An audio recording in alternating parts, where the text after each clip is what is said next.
Let me set the stage for you real quick. The year was 2012. I was 11 years old, Gangnam Style was the biggest thing, Rage comics were just beginning to be phased out, and Obama was about to win his second term.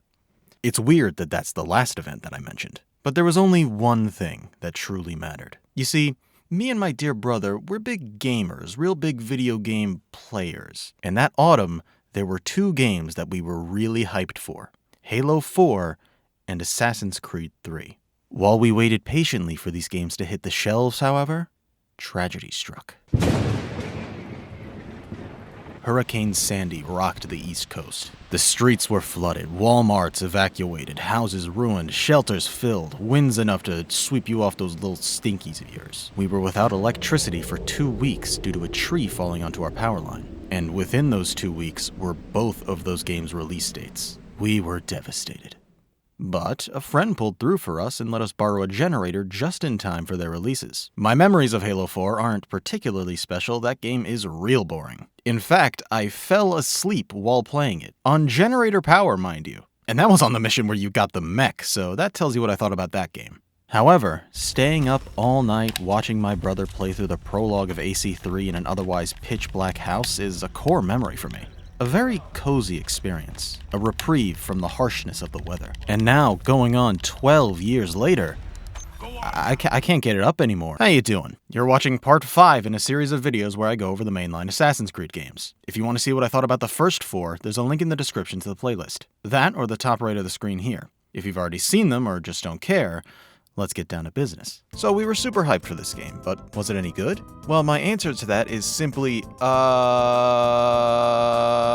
of every game I've covered on this channel, not just Assassin's Creed, this game has gotten me the angriest. But it's not because it's the biggest pile of human waste or anything close to that. You see, AC1 was a game that I found perfectly down the middle. Not good, not bad. AC3 goes the complete opposite direction. It's both. The good and the bad in this game battle each other constantly, and every time it comes out a draw. It becomes such an anomaly that I get pissed off at the fact that I can't form a solid opinion on it. It does some things better than any of the previous games, and some things worse. It makes some sense, honestly. Brotherhood and Revelations were made by a B team, while 3 was made by an A team. The last 2 games were made to hold you over while they worked on this one, and you could really tell at points. Gameplay-wise and by the title, this isn't a sequel to Revelations. It's a sequel to Assassin's Creed 2. But it's also the beginning of a new era for the franchise, so it's completely different at the same time. How is that exactly? Well, let's try to find out. Actually, before we dive in, I should bring up the way that I'm playing this. In 2019, a remaster of the game was released. As they typically do, they removed the original version of the game from the storefront, which is an apparent shame because, according to most, the remaster is the inferior version of the game. Luckily for me, I bought the original back when it was still available for purchase. And after careful consideration, I've decided that I'm going to play both versions. So you'll see the footage flip-flop between the original and remaster. I'll discuss the pros and cons with each version as we go along, too.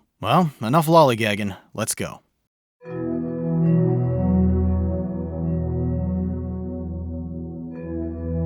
Last we left off with Desmond, King Triton from the Little Fucking Mermaid told him to find one of their temples located within a cave in America. Luckily, the rest of his crew, including the new addition of his own father William, already knew about it, so here they are. They enter the cave, being met by a wall with a round slot. Desmond places the apple that they retrieve from Juno's realm and opens it right up. Going further in, they find another wall, this time made of some first civilization advanced tech. The slot for this one isn't going to respond to the apple, so it looks like we're going to have to find a separate piece of Eden. After seeing some more visions thanks to the bleeding effect, Desmond passes out. So, of course, the gang puts him back in the Animus. For whatever reason, something in this temple set the Animus to go to 1754. After a quick introduction of the new parkour and climbing systems, which we will go over in a little bit, it's time to go on a new adventure. Meet our new ancestor, Haytham Kenway. He's on a mission at this opera house in Britain. He meets with his master, Reginald Birch, who gives him instructions on his target,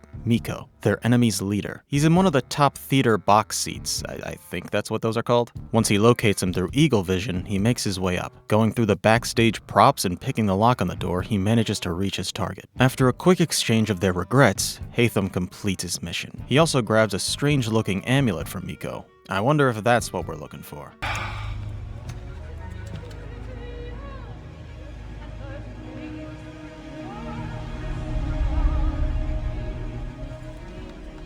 Was that scene finished? That looked extremely awkward. Other than that, though, this is a good first sequence. It shows just how much more involved the environments are going to play in this game as opposed to the last four. The climbing, the killing, and the escape feel a lot more grand. Back at home base after the kill, Birch theorizes that the amulet is actually a key to an old precursor site that lay in the Americas, anywhere from Massachusetts to Pennsylvania, which, if you're not familiar with US geography, is a lot of ground to cover. So he assigns Haytham to go and track the place down. He won't be alone, however. There are 5 people who can help with this mission. Time to set sail to America. This isn't a short trip, though. It's gonna take at least 2 months to cross the Atlantic. And a trip that long, with this many people in a small area, some are gonna get rowdy. This leads to our first combat encounter. Now, you'll notice here that it doesn't seem like I have any idea what I'm doing. And that's because I didn't. Here is your first indication that this game is an entirely different beast from the last 4, but I'll explain how later. After a few weeks of sailing, the captain comes to us with his suspicion that some of his crew are going to attempt to mutiny. But after some investigation, it's revealed that one of the crew was someone who worked for Miko, here to take revenge. Here's the first miscellaneous difference when it comes to the remaster. In the original, despite it being built up for a cutscene, the guy only dies by 1 counter. But in the remaster, he takes quite a beating before he dies. Some more stuff happens on the ship, they get attacked by an enemy, they sail into a storm to escape, we make sure the ship doesn't fall apart, but it's not really worth going into. After 72 days, we've reached our destination. Boston. Getting off the ship, we meet with Charles Lee, one of the 5 people we came here to get. And oh God, this performance, oh Lord, this performance. Maybe this doesn't look so bad to you, but as much as I hate to admit, I'm a bit of a frame rate snob, so this was killing me. I may be playing this on a laptop, but it's a laptop that can run MGS5 and Kingdom Hearts 3 at a solid 60 FPS, if not more. This 2012 game should be a breeze. I searched across the web for a fix for this, and for the most part, I found answers that were weirdly nihilistic. It's not worth it, man. Just give up. Ubisoft has failed us again. And they may have done that, but I refuse to believe that a fix for this hasn't been found or created in 13 years. I kept searching, but I wasn't getting much, to the point that I even made a community post begging anyone to give me a solution. And eventually, I was given one by one of my lovely fans, plus a different solution I ended up finding. It involved using 3 third-party programs, not running the game through Steam directly, turning off certain things that are tucked away, lowering the settings, and then it kind of runs okay. I know this game is old and not even being sold anymore, but the remaster doesn't fare much better, I'm afraid. Come on, guys. Alright, tangent over. Right off the bat, Lee's brown-nosing Haytham. He desires to work under him, be a part of their order, and maybe we can make that happen. But the first order of business is to put the rest of the band together. First up is William Johnson, who is waiting for us at the local tavern. 2 down, man, this is easy. Third on the list is Thomas Hickey. He's currently working on narrowing down the search for the precursor site. See, William Johnson had some research notes about it, but they were stolen by mercenaries working for the British. So now we've got to get those notes back. Here's where we're introduced to the new gun system. Previously, you had the hidden gun. You aimed at your target, fired, quick reload, repeat. Now there's no need for the hidden gun because guns. Flintlock pistols and rifles with bayonets specifically. Now you can aim wherever you want, there's no wind up before you fire, and once you do,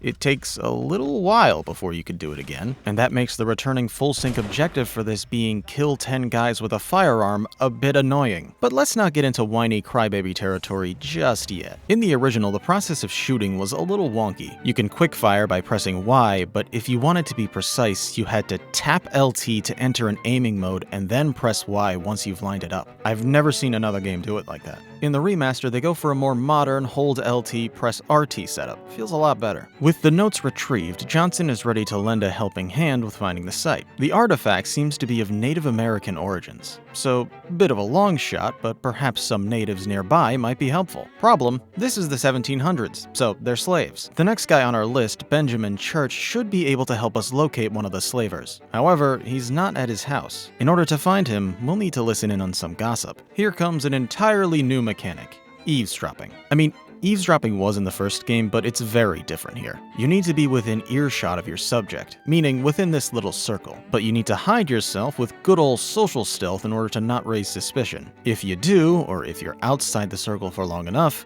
you fail. This time, we hear that Church is being interrogated downtown, so we rescue our new team member. Let's just get the last guy and be done with it. John Pitcairn. He's about to be executed by General Braddock of Great Britain. He's important, remember him. We confront him directly to obtain Pitcairn peacefully, but that goes about as well as you'd expect. So it's time for more unconventional methods. Unfortunately, that means the return of the tailing segments. This one ain't so bad, but spoilers, it's gonna get bad. A regression from how it was in Revelations. We corner Braddock's patrol unit in an alley and beat them into giving up Pitcairn. And with that, our roster is complete. Funnily enough, the slaver we're looking for is the same guy who was interrogating Church, Silas Thatcher. So we're gonna do what we've always done in these situations. Infiltrate and catch off guard. The first step to that is to attack one of the slave convoys. Once we have a disguise, we take control of the slave carriage. We still need them to look convincing, but we'll set them free once we're done. And that includes this woman who's riding shotgun for some reason. She's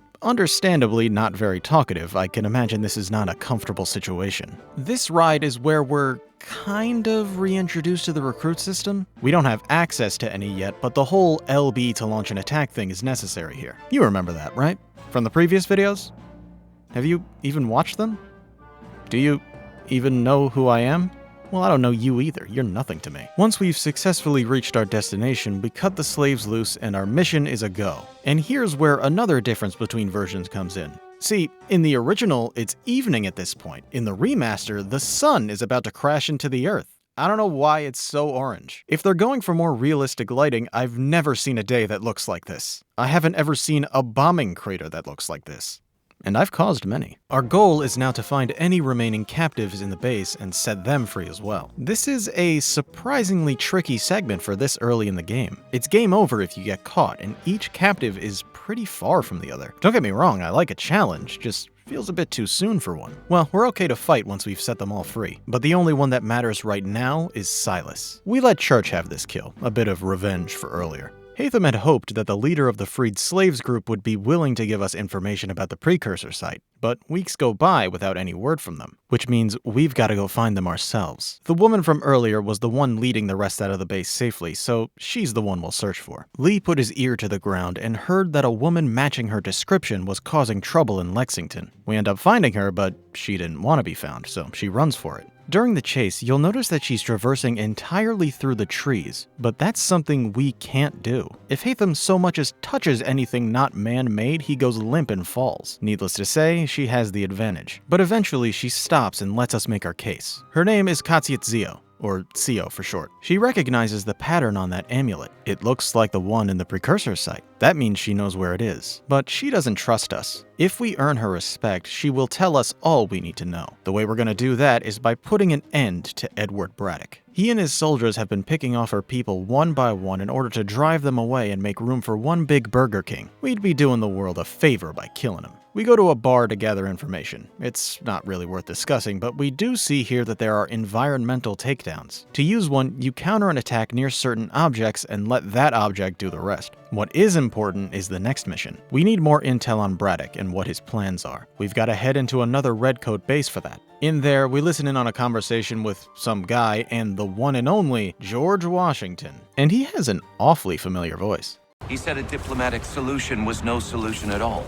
That allowing the French to retreat would only delay an inevitable conflict, one in which they'd now have the upper hand. Robin Atkin Downs has now had a presence in every series that I've covered. Congrats, Robin.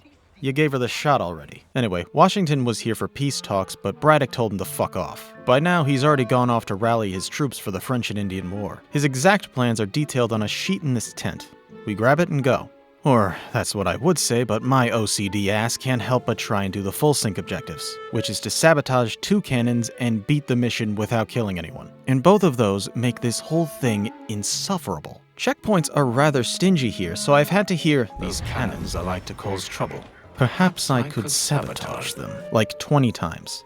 This is a complete side note, but I didn't know where to put this. In the first Assassin's Creed video, I said that I had ADHD. Turns out, I was wrong. I misremembered a suspicion as a diagnosis. What I am verified to have is OCD, which, in retrospect, makes my facing the wrong direction thing make even more sense now. But yeah, sorry for the misinformation. And when I said my OCD ass, I meant it literally. CO hatches a scheme pretty much immediately after seeing the map of where we'll be headed. And so, 5 months later, it's time to strike.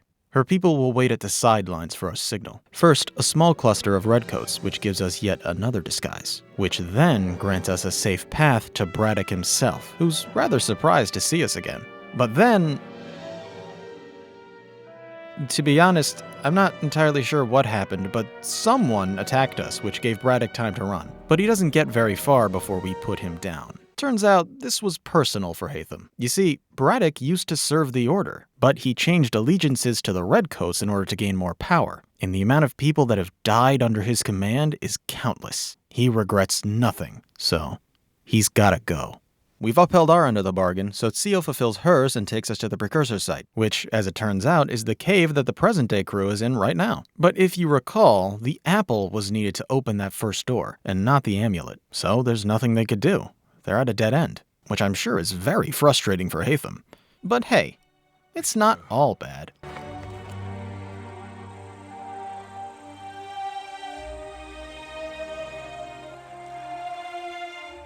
After a fortunate night, it's time to bring the unfortunate news to the fellas. But they aren't just gonna throw in the towel. There must be other precursor sites and other artifacts in this country. It's time to establish a new chapter of the Order in America. And while we're at that, we should also officially add Lee to our ranks. He's done us a great service, so he's more than worthy. Let's swear him in. Take it away, Hatham. Do you swear to uphold the principles of our order, and all that for which we stand? I do. And never to share our secrets nor divulge the true nature of our work?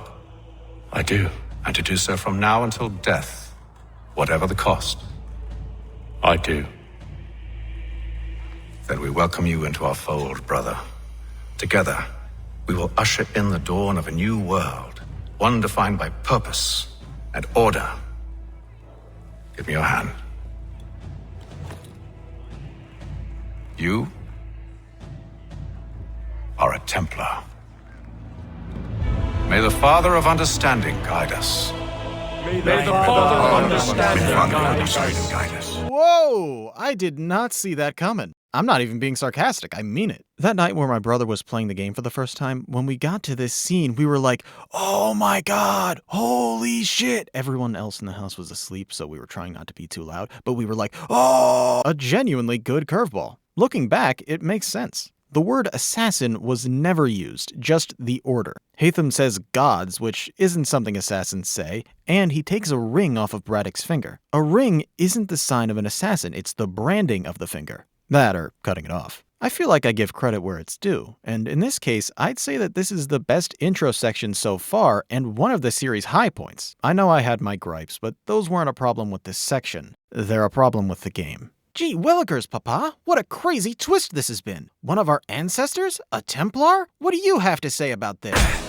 Just like in Brotherhood, you can exit the Animus whenever you like. You can talk to the rest of the gang and see how strained Desmond and his father's relationship is. You can check your emails, which I didn't do, or you can explore the cave. At the moment, though, there's not much point, so we'll do that later. We're gonna need more information so we can track down this amulet. Back in we go. So, if you couldn't guess, Hatham isn't the true protagonist of this game. But what might come as a surprise to you is that that segment wasn't actually the prologue. No, it was the pre-prologue. Right now is where we start the real prologue. But first, some history. When Hatham and CO got freaky in that cave, he wasn't wearing his lemon rind, and she wasn't wearing her herbal douche. So, she got pregnant. Hatham promptly never spoke to her again. I know what that's like. She ended up having a baby boy named Ratu Nagetun. As a side note, there are 2 more Native American names in this game that I say. I'm gonna try my best to use correct pronunciation, but I will probably mess up some, if not most, if not all of them. Sorry in advance. One thing that might be worth noting, but possibly a bit too soon to say, is that Hatham was born an assassin. His father Edward was one as well, but that probably doesn't matter. What does is that Edward was ambushed and killed by unknown assailants, and his sister Jennifer was kidnapped during the attack and sold into slavery. Reginald Birch, the man we saw at the Opera House, ended up taking Hatham under his wing and converted him to a Templar. While he served the Order, he worked on tracking down his sister as well as his father father's murderer. In the middle of this big time skip we're going through, Haytham left America and returned to Europe to continue his search. He ended up finding and rescuing his sister, but was then hit with a truth bomb.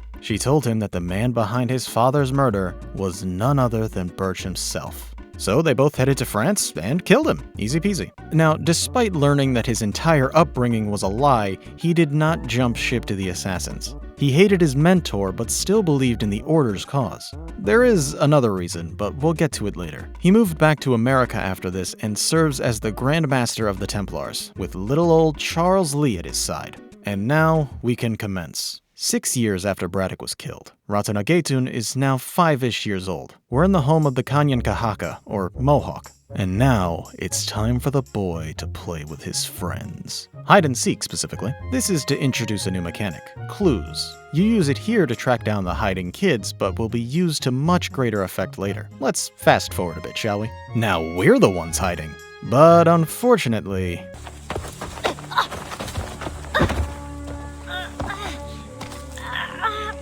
Hey, I know you guys. If it isn't William Johnson, Thomas Hickey, Benjamin Church, and Charles Lee. See, now that we know that they're bad guys, we can show them beating up a child. They want him to sell out his tribe, but he knows better than that. Surprisingly enough, Lee lets him go, if only to warn his people that the future is coming. Ratanagetun swears that one day, he's gonna kill him.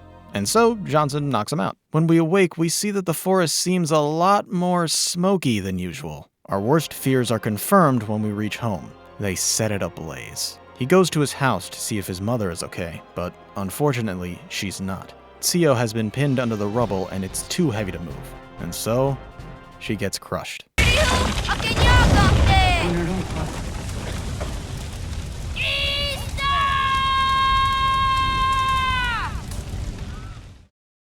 Another time skip, this time 9 years. Ratanagetun is 14, and he's quite skilled. As you could see, unlike Haytham, he can climb and do parkour on trees. Much better than Kanan Dokon here, but along with his skill, his rage has grown. Obviously, after seeing his mother die, he wants revenge on those who made it happen. Not to mention the colonizers who are slowly but surely making their way to take over the Mohawks' land.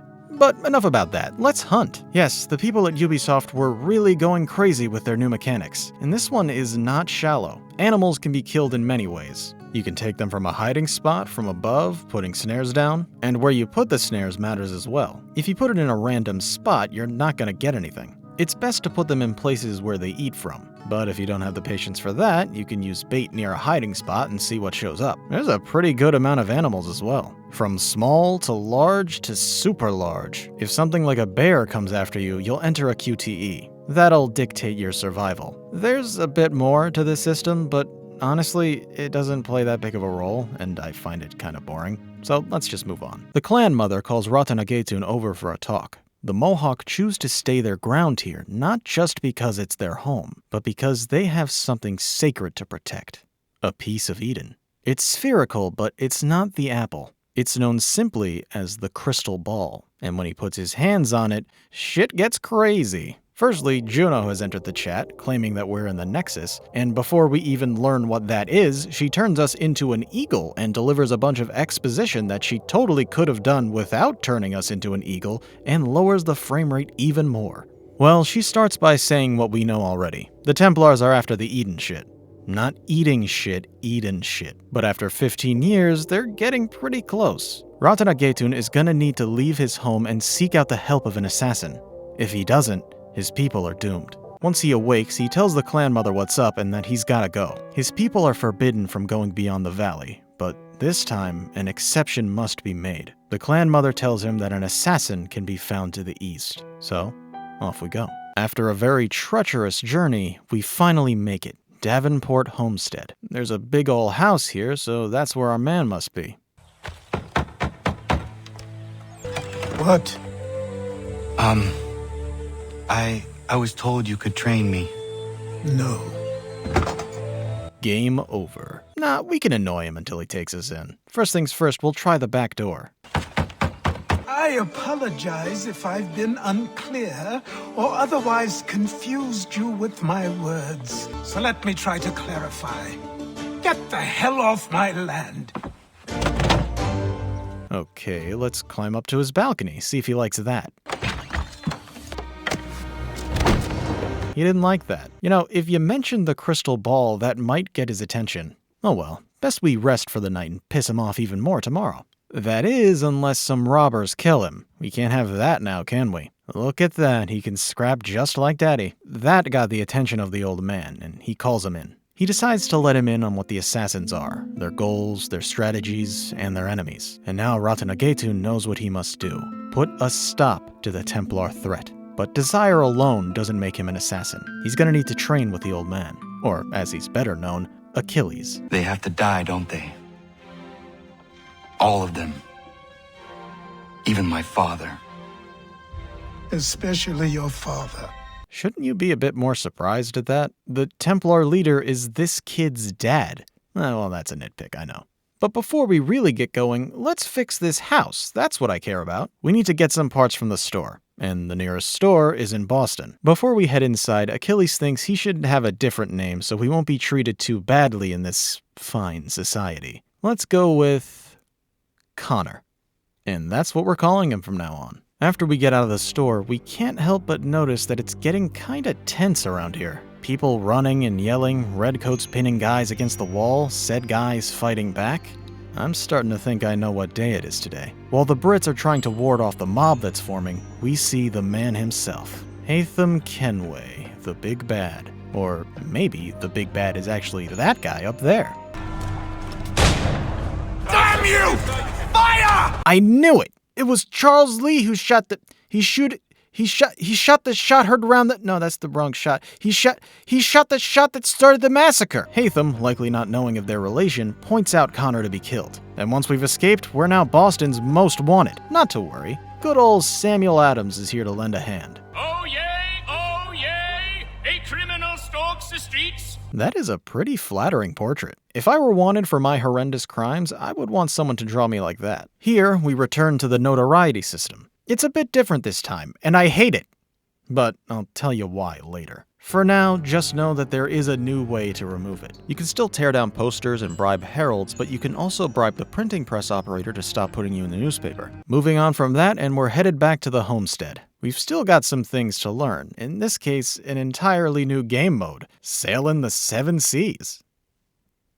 Alright, look. I'm gonna be completely transparent with you. I'm getting annoyed with introducing new stuff because it's taking a lot of my time. 20 pages into this script and we're still in the prologue. Is it alright if I fast forward a little bit? We're gonna talk plenty about the ship combat in the next video, I promise you. TLDR, it's not great in this game. Well, after all this waiting, it's finally time. Achilles considers us a true assassin, so let's put on those robes. 5 hours in. That's long enough to squeeze in waste of effort. But with Connor officially ready to start crossing the names of the Templars off of that list, the prologue comes to an end. Ugh.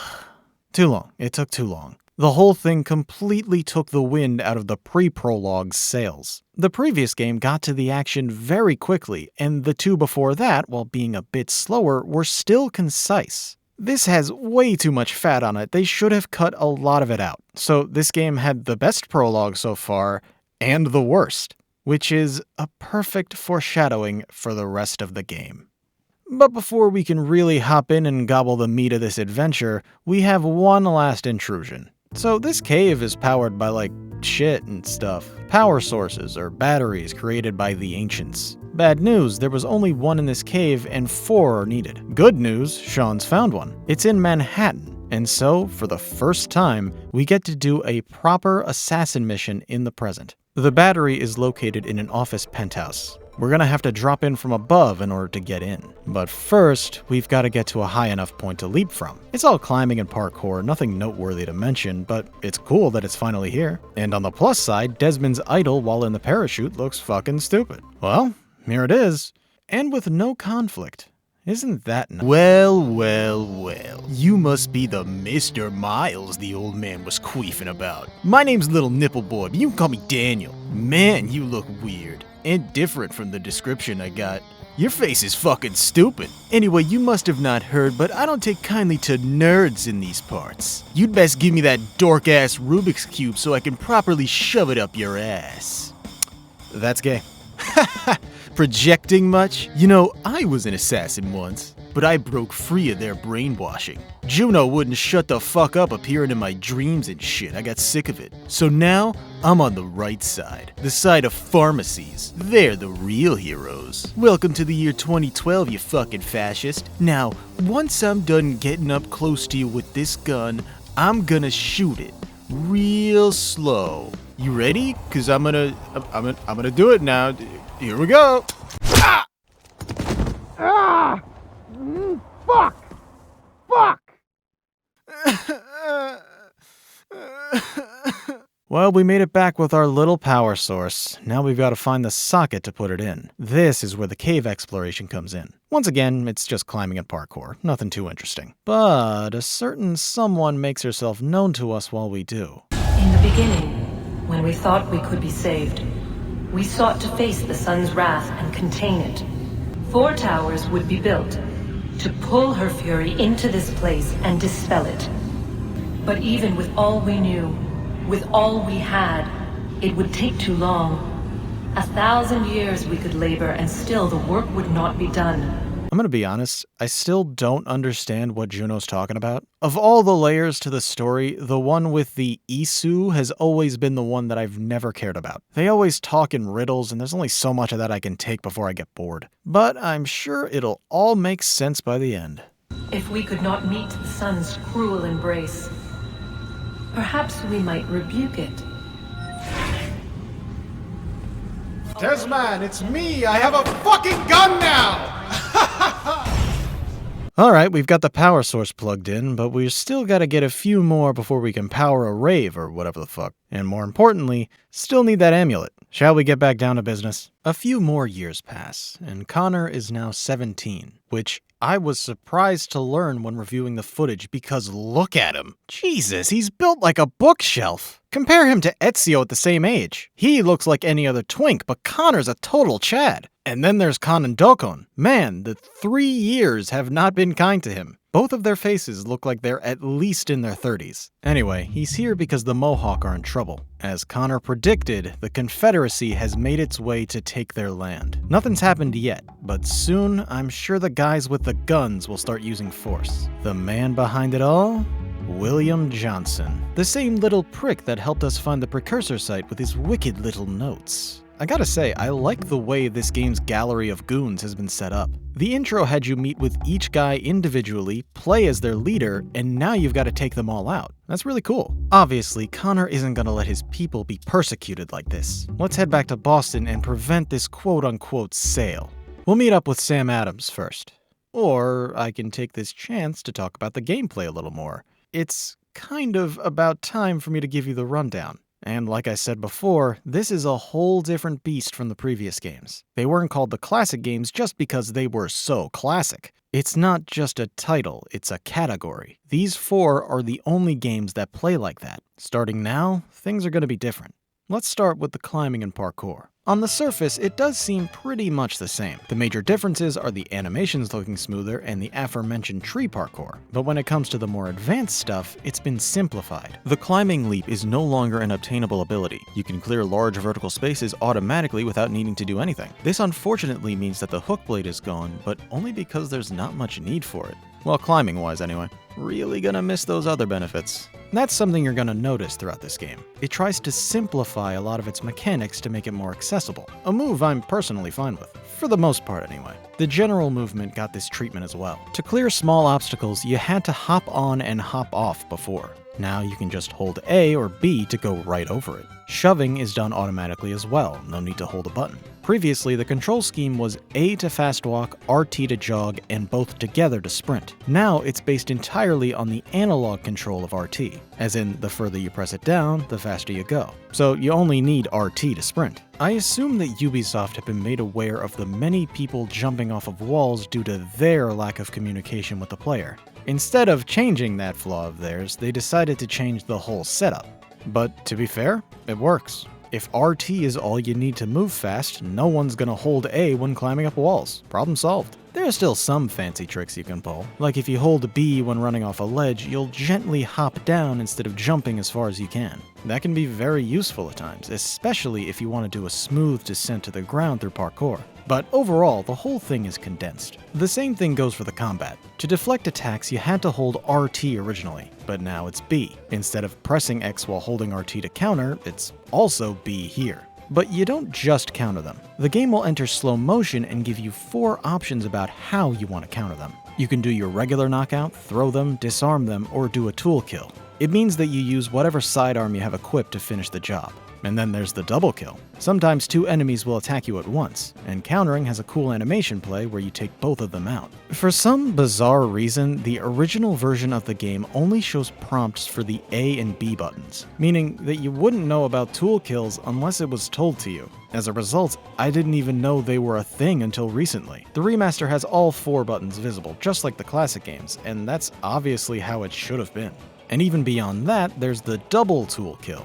While you have your secondary weapon, in this case a pistol, equipped and you're in the middle of an execution streak, if you press Y instead of X, you'll get a neat little animation where you kill 2 guys with that secondary weapon. This is, of course, tied to your ammunition, so if your gun is empty, you can't do this. You may be wondering why you would even do this. Why waste ammo for a kill when you can just do one regularly? Well, that's where the enemy classes come into play. It's pretty much the same as the previous games, but with added or changed functions. Regular enemies are still fodder, but now they can line up and shoot at you. To avoid getting hit, you have to use another soldier as a human shield. Other enemies, like the captains, use guns as well. The brutes have a variety of new moves, like a wide sweep or even bomb drops. And then there's the equivalent of the Papal Guards or the Janissaries, the Jaegers, German soldiers hired to aid the British. The way to defeat most enemies is easy, you just need to mash X, no need to time your swings anymore. Either that or hit them with a single counter. But certain enemies like the brutes or the Jaegers won't be done in by this. A regular counter will be met with a swift jab to the face. You want to disarm them, then swing away. But there are other methods. A tool counter is an insta-kill, you can use them as a human shield, or double kill them when you get the chance. They're still not too hard. The challenge comes in when you have to deal with a bunch of different guys of varying classes at the same time. That's when it can get annoying, Foreshadow. And now let's talk about the weapons. When it comes to primary arms, it's not too different. Swords, hidden blades, fists. Usually the hidden blade is the protagonist's signature weapon. Connor still has the hidden blade, and now it's even removable so he can use it as a regular knife. But his default weapon is a tomahawk. It takes the same spot as the knife did in previous games. You could even replace it with one if you buy it. Don't know why you would though. The default tomahawk is cool. It has the assassin symbol and everything. The knives also still use the tomahawk animations, which look real dumb. Fun fact, Ubisoft was originally going to have Connor assassinate people via scalping, but upon further research, they realized the Mohawk didn't do that. So, you know, that would be kind of a shitty thing to add. The game is a bit more liberal when it comes to the usage of your weapons. Previously, you could only do air assassinations with your hidden blade, but now you could do it with nearly anything, even bayonets. The only thing that could start an execution streak before was a regular old-fashioned counter kill. Now it can be started with a ton of different kills. You couldn't do an execution streak at all with your fists, but now you can. And then there are the tools. We've already gone over the pistol with its excruciatingly slow reloads. Seriously, I miss the hidden gun. But that's not the only sidearm you can have. There's a bow and arrow, which is faster, but I believe it does less damage. And then there are the returning classics. Poison darts, smoke bombs, the money throw technique, and trip mines. This one's from Revelations, but again, simplified. Lastly, we have the fan favorite, the rope dart. It has multiple purposes. On the surface, you hit someone with it and pull them in, Scorpion style. This already has some pretty good usage. You can pull people right off of rooftops or pull them to the ground during combat for an easy kill, or even choke them out from a higher place. But the coolest way to use it is by hitting someone from a tree branch or tightrope, then plummeting to the ground, effectively hanging them. That's so unnecessary of Connor to do, but that would scare the shit out of me if I saw it. And finally, we have the stealth. In terms of returning features, it's pretty similar to how it used to be, but they've added a good few new features. In the classic games, there was no such thing as a crouching function, and that's still true here, but if you enter bushes or tall grass, you'll automatically crouch to hide. Then there's taking cover. On certain corners or trees, etc., you can lean on them just to make things feel smoother, you know? On top of that, there's a new method of drawing enemies to you, whistling. Simply press the B button and you'll let out a roaring screech from your lips, making any guard within earshot fall into your trap. You can do this from cover or most hiding spots. Weirdly though, you can't do it from bushes in the original version. They fixed that one in the remaster. Alright, I think I got everything. Or everything that's available now. Let's move on to the... oh, fuck you. Okay, here is the reintroduction to the recruit assassins. This takes the whole personalizing of them to a whole new level, as evidenced by this French guy over here. Stéphane Chateau, or something. He's a whole-ass character, getting harassed by the redcoat taxmen, being fed up with it, starting a series of riots, and finally taking out the guy behind it all. It's more than enough for him to join our cause. We'll talk about the others later. For now, William Johnson is our priority. He's pulling the strings of all them tax collectors, and just as we saw, they've been getting pretty aggressive. So much so that the people are nearly ready to fight back. They just need a group of people man enough to light that powder keg. Some Sons of Liberty to show these taxing bastards that we're not scared of them anymore. Ladies and gentlemen, I think it's time for a tea party. Nighttime, the docks. The latest shipment of the tea is here. Damn it, more guards. We need to turn the crowd's anger to our advantage. Say the word, Connor, and I will make it so. Okay, Jesus Christ, you're overwhelming me. Alright, let's get this party started. This is a bit of a tower defense mission. You're trying to prevent redcoats from getting on the boats and attacking our fellow sons. It's nothing crazy, but it doesn't need to be. And as a plus, you can take some of the crates and dump them in yourself. Show your patriotism. We've done it! Is it weird that I'm wondering what kind of tea is in those boxes? Like, if all those guys are going crazy over the tax on black tea, then that's stupid. See, I prefer green tea with a dash of stevia in it. It's a bit of an acquired taste, but it's good for you. Did you know that when the finale to Breaking Bad aired, stevia's stock price went way down? I'm sorry, that was very off topic.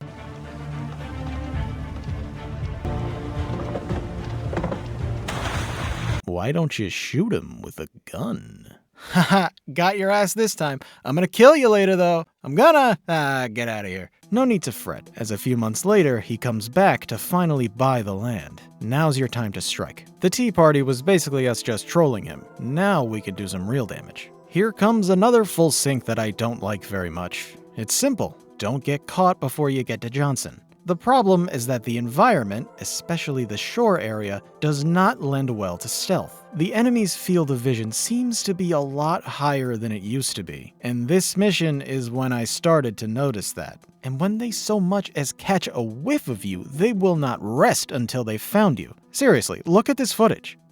He's never turning around. Once we do make it up, we see that Johnson's negotiations with the Mohawk aren't going very well. If you can believe it, they don't want to sign over their land to this weirdo. He feigns remorse for it turning out this way and motions to have each Mohawk killed one by one until they surrender. But we ain't gonna let that happen. Double kill.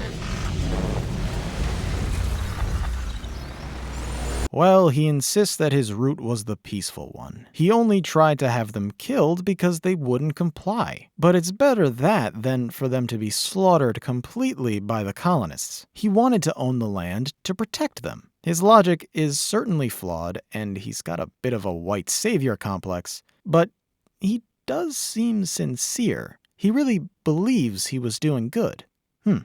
I suppose it doesn't matter. He had to die. And the next one that needs to die is John Pitcairn, the one that we beat up Braddock to obtain. He's aiming to burn away the Patriots' supplies, rendering them defenseless. And so, Paul Revere writes to us that the Sons of Liberty need his help once more. And through them, we should be able to get to Pitcairn. Let's ride, post-haste! Or we can get some side content done. In this case, the homestead. It's pretty barren, just Connor, Achilles, and a few others, so we should put in the effort to bring in some more people and really make this a thriving community. This is an evolution to how you built up the villa in Monteriggioni, but with about 1,000 times more involvement. Like the recruit system, this adds a lot of detail to each individual townsfolk. Here's a good example. A huntress by the name of Miriam who's been attacked by poachers. We tend to her wounds, take out those nasty villains, and offer her residence. And now, she brings in her surplus game for food and materials. There are many people like this who we can help out and offer shelter to. Like Warren and Prudence, farmers who've been trying for a baby for some time now. Or Norris, a miner by trade who's having a hard time finding work due to his Quebec accent. And we cannot go without Dr. White. He tends to wounds by making you eat live mosquitoes. It doesn't end once they're assimilated, however. There are follow-up missions, like saving Prudence from a bear, saving one of the houses from being burglarized, breaking up a fight between these two rascals, or helping Norris make a knife to gift to Miriam. He's eyes for her, you see. You could even socialize if you wish. Let's play a game with these two. What is this? Just a patch of dirt and balls? Okay, I'll give it a shot.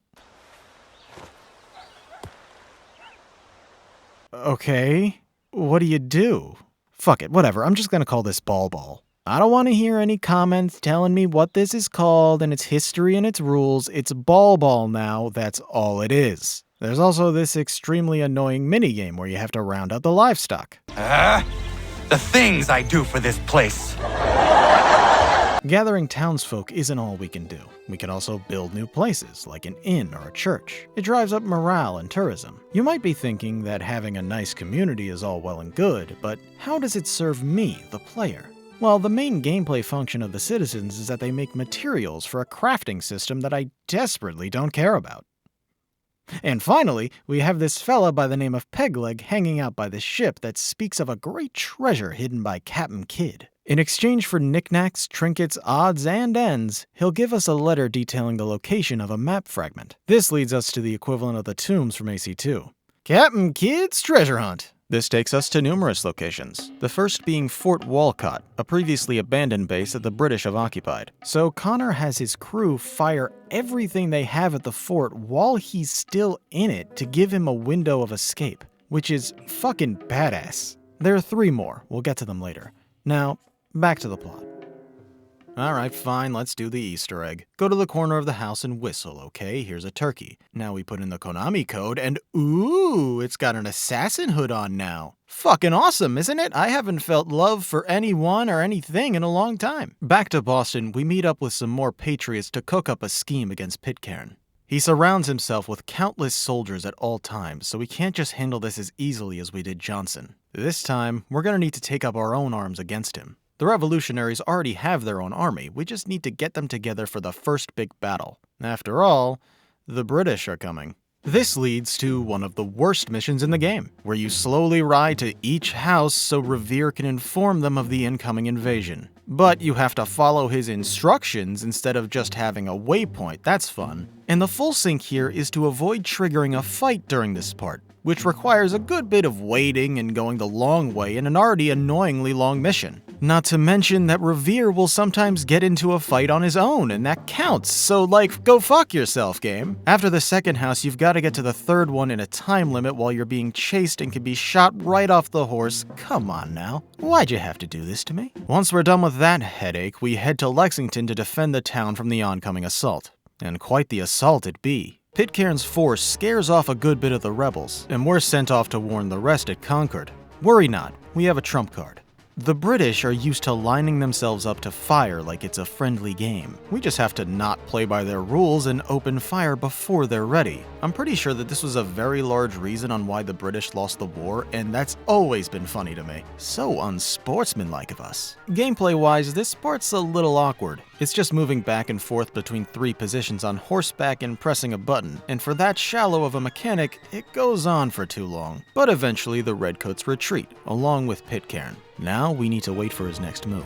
In the meantime, we get to watch George Washington get inducted as general, with none other than Charles Lee sitting behind us. This time I can understand why Connor can't strike. It would probably cause quite a stir if done right here. But anyway, I sense a strong connection and trust forming between Connor and Washington. The two of them together? Oh, no one can stand in their way. In order to draw Pitcairn out, we've got to smoke him out of his hiding spot. Let's meet with Israel Putnam to find out how. He sounds a little familiar. What would you know about victory? I killed a sea-wolf in her den armed with only a knife. I escaped the Kanawagha Indians who sought to burn me alive. And I was the sole survivor of a shipwreck during the Battle of Havana. I know you're there, Ezio. The Pope told me about you and your little group of assassins. You again? Why aren't you dead? Men, slaughter him! Currently, there are British ships firing upon the town and every rebel in it, so we've got to charge through the rain of cannon fire and destroy those ships ourselves. Now, this is what the crowd's been waiting for. The trailers show Connor running into the middle of an active battlefield and getting shit done. This is kind of like that and makes for a really cool action set piece. Once you make it all the way through with absolutely no trouble, things get quiet to make room for a stealth section, where you have to blow the powder kegs on both ships, rendering them inoperable. And finally, flying the colonial flag over them to signal our victory. Really cool moment, and it leads us straight into another one. The Battle of Bunker Hill. Putnam makes his famous whites of their eyes speech before telling us that Pitcairn's on the other side of that battlefield, just waiting for a slicing. Seeing no other option, Connor decides to literally run through the line of fire multiple times until we're at the other side. From there, we charge right into Pitcairn's pit camp and finish him, slowly and painfully. Except, wait a minute. I didn't do this the right way now, did I? Yes, I know I just sang these last two missions' praises, but now let me tell you why they're the worst two missions in the game. And that comes all the way down to the full sync objectives. I've mentioned them in passing, but now's the time for me to really lay into them. You've likely noticed by now, but starting with this game, there are multiple full sync objectives for most missions. Upon remembering this while I was making the Brotherhood video, I started having nightmares. But at the very least, Ubisoft decided to throw us a bone and not make you restart the mission if you mess it up. There's a reload to last checkpoint option in the pause menu now, so you can retry to your heart's content. But in exchange, they made each one even worse than how they were in Brotherhood. And these two missions are the best example of this. The first one here is to not take any damage while running through the cannon fire. The problem I've found through doing this shit for like 20 minutes is that it's random. Sometimes when I hop on this sign, I'll take damage, but sometimes I won't. And there's no real timing difference for when I get there. Then I obviously take a different path to the one that's practically pointed at, but every time at seemingly random points I get hit by something I couldn't predict. Then I go a different path, same results, so on and so forth. Until, again, randomly, I just so happened to do it. It was just blind luck that turned this cool action moment into an annoying slog. But that's not the end, we still have the boat part, and the objectives here practically seem petty. Don't get caught and air assassinate a grenadier. There are a ton of guys on both ships, so blowing the powder kegs unseen is already going to be super annoying. But an air assassination is a high-profile move. It attracts the attention of anyone nearby. What you end up needing to do is to take out all the guards except the grenadier so you can air assassinate him last, all while never getting caught. I cannot exaggerate how tedious and stressful it is to do any sort of stealth on a ship. It's not a large space with not many areas to hide from. And as I said before, once guards catch any sight of you, they will never let it go. So any tiny mistake is punished severely. These objectives made what should be a 2-minute segment take 30, making the entire mission take nearly an hour.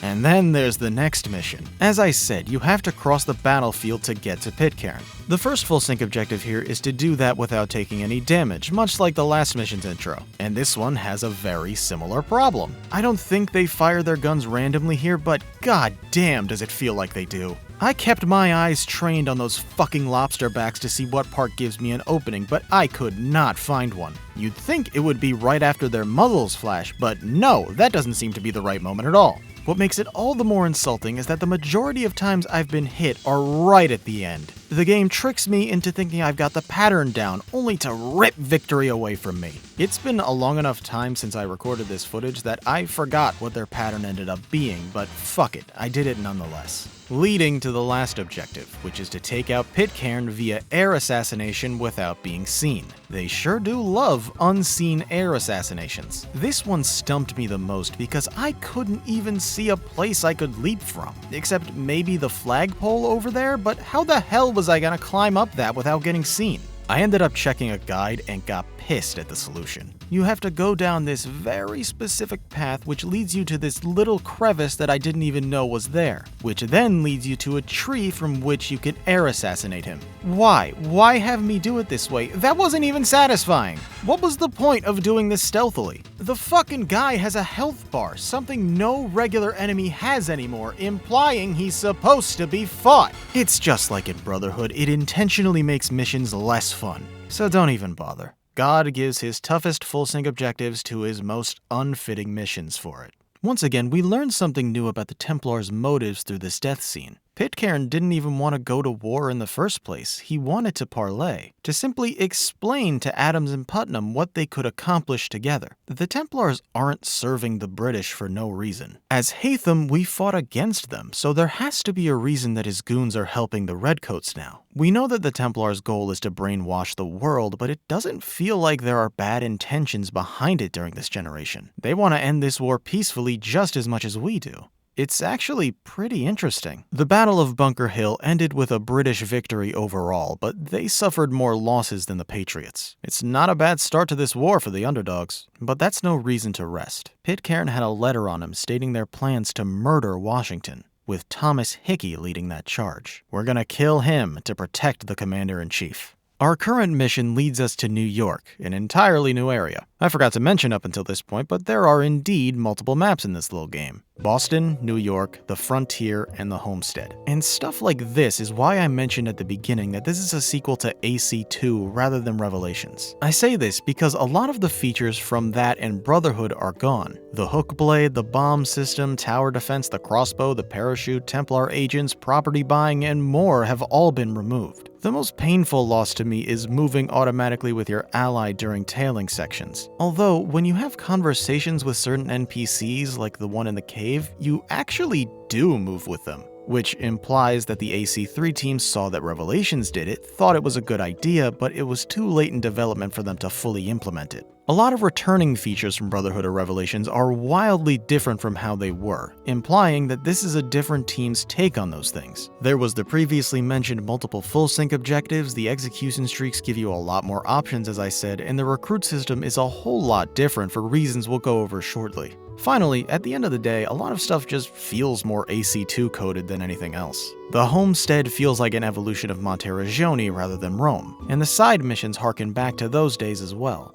Oh, while we're on the subject of side content, I suppose I should talk about some of that. You know the deal, deliver mail, beat up a guy, assassination contracts, etc. Although I will say the contracts in this game are a lot weaker than they were in 2. Back then they were set up deliberately so it would be a challenge. Now it's just a series of guys walking around unguarded. There are also collectible almanac pages. They were Benjamin Franklin's, but were lost and scattered to the wind for the past 18 years. Or the returning feathers. The reward for both are pretty minuscule, but I guess it's better than not having any collectibles. Actually, maybe that would have been better. But then we have the liberation missions. Previously, you saved certain parts of the map by taking out an enemy base and burning their towers. It's been completely transformed here to the point of being unrecognizable. It's tied to the recruitment system. After doing enough good deeds around the town, usually involving beating up / killing redcoats or thugs, one of the other freedom fighters in town will call upon your services. And that's when you could first use them as an ally. Here's where the recruitment system differentiates itself from the previous 2 games. Each person on your team grants you a new ability. For example, the guy we got earlier gives us the regular old assassination ability, but he also gives you the riot ability, where he causes a stir in the streets as a distraction. But this guy in New York gives you the ambush ability. You set a specific point where your assassin can attack a guard if they walk there. Or the bodyguard ability, so assassins will accompany you for a period of time. Then there's the lure ability. Similar to how thieves worked in the previous games. They get the guards to chase them away, giving you an opening. And here's my favorite. This guy gives you the ability to play prisoner, which lets you walk through certain areas with everyone none the wiser. And the fleshing out-ization is in full effect. They all have names, backstories, and personalities, and you could chat with each one of them at various taverns. Side note, the assassin who gives you the bodyguard ability turns out to be the kid from the intro mission, the one in that really awkward cutscene, which, by the way, looks even worse in the remaster. Overall, I say it's a vast improvement over the previous 2 games, not to mention how great and varied the abilities are. They're awesome. I wish I could use them. They're not broken or anything, but there's very little need to ever use any of them, especially during the main story. Most situations where they'd be useful are ones where they aren't available. You can't use them in the Frontier at all for some reason. I used that prisoner ability a grand total of once during the main game. And things like the ambush ability are nearly useless when you could just use the assassinate or bodyguard abilities instead. This wouldn't frustrate me so much if it wasn't clear that there was a lot of care put into this entire system, all for it to be unnecessary. Moving back to the plot, our goal is to track down Hickey through his underground counterfeiting ring. We learn this through an annoyingly long tailing section where we kind of talk to this guy, meaning it's a whole lot of awkward silence, followed by another tailing section with a counterfeiter, which again goes on way too long, complete with him turning around a whole bunch to fuck with you, followed by another tailing section, this time paired with an eavesdropping section, so you have to maintain a very specific distance, which is beyond obnoxious, which then leads you to finding Hickey and then doing a chasing section. Was this part a joke? We're just gonna ball up all the worst parts of this series into one mission? I've been extremely bipolar about this game, and this isn't helping. And as a cherry on top of this bullshit, it was all for nothing. The both of you get arrested for the counterfeiting, putting you a wall and a cage away from Hickey. And even that doesn't last long because Daddy Dearest and Charles Lee end up paying his bail. Or rather, getting him into a more comfortable cell. Suspicion on Washington's plotted murder is on him, after all. Time for a jail segment, ladies and jails. Things are going to be difficult for a fish like ourselves. According to our buddies in the next cell, there's a loser in here who might know how to escape. Gonna write a note to my lady. Ha! What for? You think that whore's out there pining for you? Saving herself for when you get out? Huh? No doubt she's already moved on to the next fella, and the fella after him. Jesus Christ, leave the guy alone. During rec, we use Eagle Vision to find this guy. Over a game of whatever the fuck this is, we have a little chat. Turns out, this guy's a big fan of Washington, so he's happy to help. He's forged a key that can be used to break free, but that little bitch Finch took it. I guess this guy was too proud to keister it. Well, once we steal it back, it turns out it's not a real key, but rather a fake that we're gonna use to swap out with the wardens. But to get close to the warden, we have to get ourselves put in the hole. So we knock around a bunch of the malcontent until we ourselves get knocked out. Once we're in, the warden makes sure to have his ass pointed right at us so we can easily swap out the keys and do other stuff if we wanted to. Now that we're loose, we need to get to Hickey before he's set free. But alas, we were too late. We'd only been inside for a day, but Hickey's a free man. And both he and Lee want to let us know. On top of that, they're gonna pin the plot to assassinate Washington on the assassin. Us. Without our equipment, we're no match for the trained Templar. But at the very least, he recognizes Connor. Or maybe he just assumes that the last dark-skinned boy he saw in this one are the same, and he just so happens to be right. That seems in character for him. Nighty-night. Today's execution day. Since we've successfully been blamed for the assassination plot, we're going straight to the gallows. Quite the turnout for this, including Washington himself. Does he recognize Connor? He probably doesn't even remember him. It may look dire, but as you could see, we aren't alone. Even Achilles is here to keep us breathing. And just when our life force is about to be snuffed out, we're cut free from the noose. And we waste no time, making a beeline to Hickey before he can reach Washington and putting him down.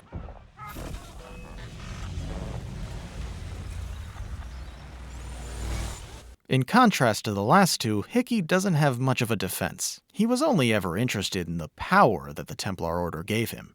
The wealth, the fame, the bitches, that was all that ever mattered to me, him. You see, in his eyes, Connor's just a dork looking for an unattainable future. But the Templars is just the same. We're all fucked. Why not wait out the clock, snort coke off of a hooker's misshapen titties while butt-chugging moonshine, which will drown the gerbil in there, and receiving a hand job from a guy in a fursuit?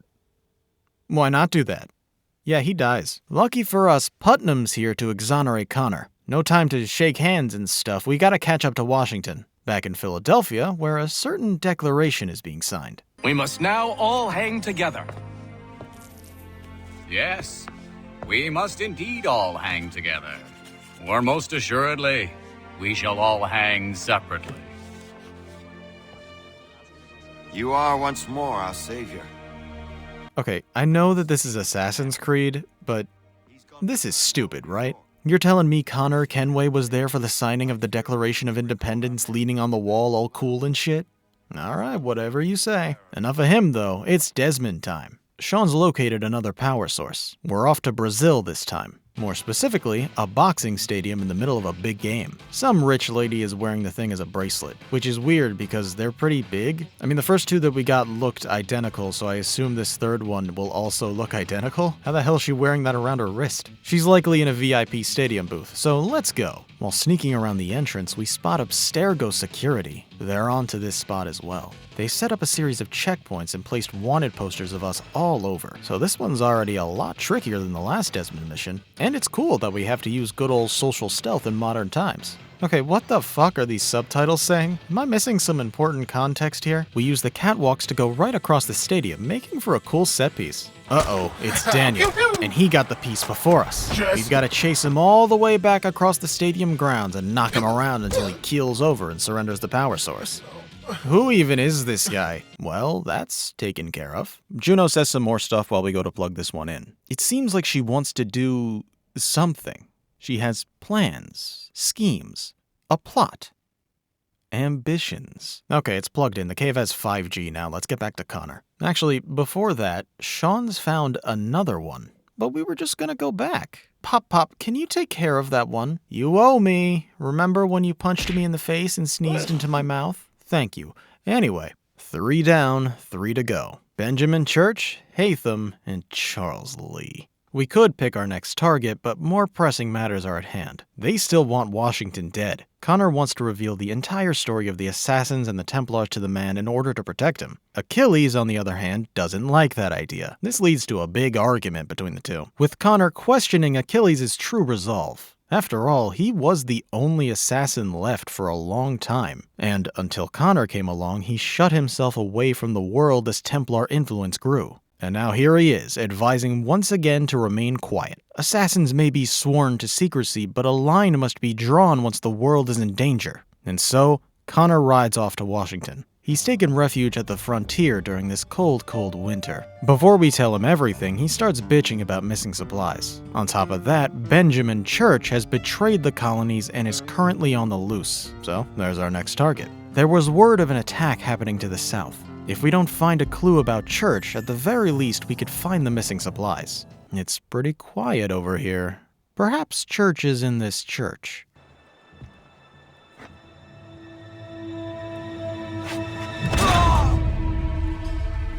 Father! He could have totally killed Connor here, but he chooses not to. Seems that he knows of their relation now. Either way, we're not his target this time. As a matter of fact, his target is Church. That little bastard betrayed the Templars as well, so now he's working full-time with the British. We have a common enemy, so let's team up. A little father-son bonding? I think we could all use that. As we go searching for clues as to Church's whereabouts, you'll notice that Hatham is still incapable of tree parkour. That's a nice detail. Are you Ben Church's man? Well played. I think I'm gonna like this dynamic. Although it's clear that our methods are different. We get up to some more tomfoolery in this camp, but it's not too important. So let's head to New York. I don't know where else to put this, so can I just say that Revelations is the better looking game? I know I'm playing this at low settings, but even at max, it's still a bit muddier. Even the remaster doesn't look as good. As a matter of fact, I'd say it looks worse, especially with the character models. I don't know what the fuck they did here, but it's objectively ugly. Before we move on with our collective missions, we have a little talk about our separate philosophies. The way Hatham sees it, freedom is a lost cause. As nice as it would be, it's unattainable for mankind, and it certainly wouldn't be best left in the hands of George Washington. Pretty sure that guy owns slaves, and we're trusting him to bring everyone equal freedom? The desire for this freedom has led to this war. How many people have died now for this foolish goal? It is Charles Lee who will pave the way to a brighter future, one of order and stability. He was supposed to be the commander-in-chief, but lost out to Washington. That's why they want him gone. But enough of that for now. Church should be in this warehouse. If we want to get in with Daddy, we're gonna need a disguise. You I recognize. Not the savage. He is my son. Tasted of the forest fruits, did you? They were the forest vegetables, you racist. Okay, it was 1 fruit and 1 vegetable. While we're walking through the place, Hatham asks how Tsio is doing, which means he doesn't know that she's dead? It was supposedly Charles Lee that was responsible for burning the village, which would likely mean that it was on Haytham's order. But then again, why would he order that? The Templars had nothing to gain from removing any natives. But the colonists would. You don't think it was... No, that's impossible. We'll discuss this more later. We have a traitor to kill. But it looks like he was wise to our schemes. This one's a decoy, and we've fallen right into his trap. Even after we survive the ambush, some more come in and shoot at the explosives. Now the building is burning down. This leads us to the classic parkour that pretends to be dangerous but holds your hand throughout the whole segment. It does look cool though, I'll give it that. Church is fleeing by ship. Luckily, we have one of our own. Yeah, you remember that thing?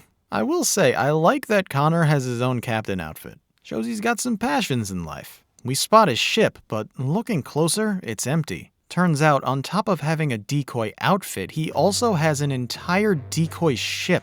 Man, he is terrified of Haytham. And he's right to be, because he rams our ship into his and jumps straight on board before we can even think about it. Once we're done cleaning up everyone at the top, we make our way below deck to see Haytham having some fun with Church. Foolish man. He was only the main character for but a moment. This is Connor's kill. In this one's final moments, he reinforces his allegiance to the British. The colonists have taken the luxuries awarded to them for granted. You know, what you would expect to hear from a redcoat. But then again, at least he knows what he's fighting for. Can Connor truly say the same? Perhaps not. Well, that's another one down. But do we have 2 more to go, or just 1? After apologizing to Achilles, Connor makes a case about seeing if we could perhaps unite with the Templars instead of destroying them. It's clear at this point that our goals are similar. The means may be different, but if they work together, perhaps they could find a happy medium. But he could just be saying this because of a newly found bias. I would be remiss to ignore this opportunity. Haytham may listen, but will he understand? And even if he does, will he agree?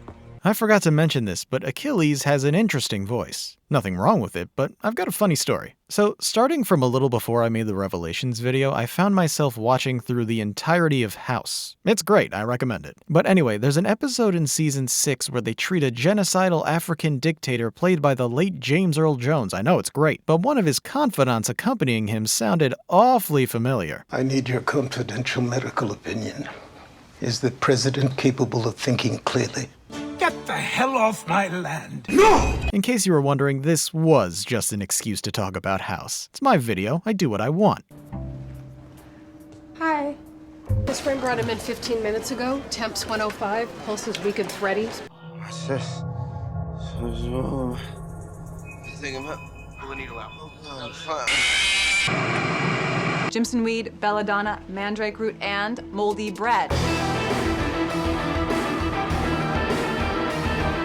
I suppose this chapter isn't about assassinating a target, but rather seeing if we can build a bridge between 2 mortal enemies. And who better to achieve that than father and son? The current goal from their end is to put an end to this war and get the British out of here. Sounds good to me. At the moment, we have no information to go on for anything. So we'll have to interrogate these 3 redcoats for anything. Seems that their goals are to push into New York from Philly. We should go back to Washington and warn him of this. Haytham too. Isn't that a bad idea? Well, he'll stay his blade, if only for his baby boy. But he's not gonna give up on turning him to the Templar's side. And while we're chatting up Washington, he finds something that just might do the trick. On his desk, Haytham finds a note detailing the orders that he's given out. Orders to wipe out the Mohawk. Apparently, someone's been sending info about natives working with the Redcoats, and his immediate reaction is to have them all slaughtered. And this isn't the first time he's done this. Indeed, the attack on the village that killed Sio was ordered by Washington, not Lee or Haytham. That doesn't exonerate Haytham, though. He knew all of this information ahead of time, which means he was just waiting for the right moment to drop this on Connor to manipulate him into joining the Templars. Not to mention that this strange info about the Mohawk working with the British couldn't have come from nowhere. It was probably Charles Lee. TLDR, everyone sucks. Connor is very justifiably furious, but all that can wait. He needs to go save his people. We kill a series of Patriot messengers while heading back to the village so they don't spread this misinformation. But we aren't out of the woods yet.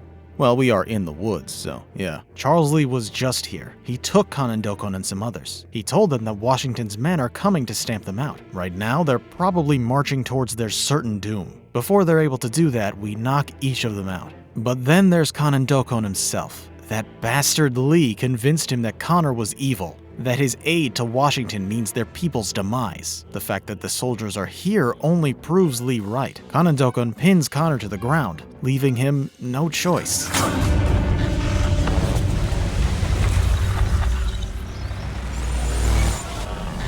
Even in death, he still believes that Connor is the villain, showing just how silver-tongued Lee is. So now it's more personal than ever. There will be no truce. The Templars must fall. We're done with Washington as well. We net him a victory at Monmouth, but that's it. No more favors. Okay, except maybe if Benedict Arnold goes turncoat, then I'll help with that, but then we're done. Speaking of done, we're done with the Animus for now. Big shock that old fuck of a dad wasn't able to get the third power source. He got himself captured by Abstergo. They're holding him in the same building where we were in the first game. And just to rub it in... Mr. Miles, I have your father here. We were gonna put him in the Animus, but the software's on the fritz today. So we just put some Labo VR goggles on him. We've been making him watch CPU battles in Smash Ultimate, Mr. Miles. Level 1 CPU battles. A fate worse than death. I'm sick of Vidic's shit. It's time to finish this. Hold on, Pop. I'm a-comin'. So this is what the entrance to the building looks like. Both times I've seen it was through the trunk of a car. I suppose we'll just walk on over to the elevator and see what they have in store for us. You've come this far, faced all your trials, and still you end up in my clutches, Mr. Miles. Did you really think you could defeat us? We are everywhere. We are everything. The very air you breathe is funded by Abstergo. He sends his ghouls after us, but we have the experience of 3 highly skilled assassins and 1 highly skilled Templar. They stand no chance. We walk right into the elevator after this, and it was as stupid of an idea as you think it was. Don't worry though, there is a hatch to climb out of. What are you gonna do, Mr. Miles? Call your local representative? Every political figure you can think of is a Templar. Trump, Biden, the Clintons, Boris Johnson, Trudeau, Putin, all of them. It's all theater for our greater goals. Elon Musk is actually an assassin, believe it or not. He's just like really bad at it. Desmond gets the distinct impression that William's being held in the same room that we were back in the day. So we've got to make our way there. One thing I like about the Abstergo security is that they really choreograph when they're going to shoot their guns. They may be $1 trillion corporation, but they can't afford that many bullets. We invented the YouTube poop, Mr. Miles. Spadinner, the Sky had a Ouija, Fesh Pins, that was us! Well, we make it to our old room, but no sign of either of our dads. Instead, we're greeted by our best friend. Sup, cuckfuck. I was hoping I'd get another crack at you, Desmond. You've humiliated me too many times now. The only person who can get away with doing that is my Dom sugar mommy. And her dick is way bigger than yours. Now, if you don't mind, my finger has a date with this trigger. And they ain't wearing protection for this fucking... No, not now! What's even happening? Does this fox die? No, Abstergo hasn't set that loose yet. Oh god, I have a headache. I gotta go get some Advil. Daniel starts running around like a fucking lunatic. He's really making a scene. I'm just gonna... Yeah, alright, let's move on. Did you just kill Daniel? What the fuck, Mr. Miles? He was cool! God, at first I was having fun, but now you've ruined it. At the very least, we have a gun now. And the great part is that because it isn't the 18th century, we don't have to reload after every shot. This feels amazing. But good things can't last forever. Here we are, Vidic. Well done, Mr. Miles. You've made it to my private office. You New Age assassins are something else. Usually, I go to a certain island to show my pride in the youth, but we don't have time for that now. It's a shame you didn't stick around with us, Mr. Miles. You would have made an excellent employee. But you just had to ruin everything. First Lucy, then Daniel. What's next? Will you key my car? Brick my television? All you do is destroy, all in the name of lies and deceit. Just ask your so-called father here. You are nothing, Mr. Miles, but a parasite. A tapeworm in my tummy! Wait.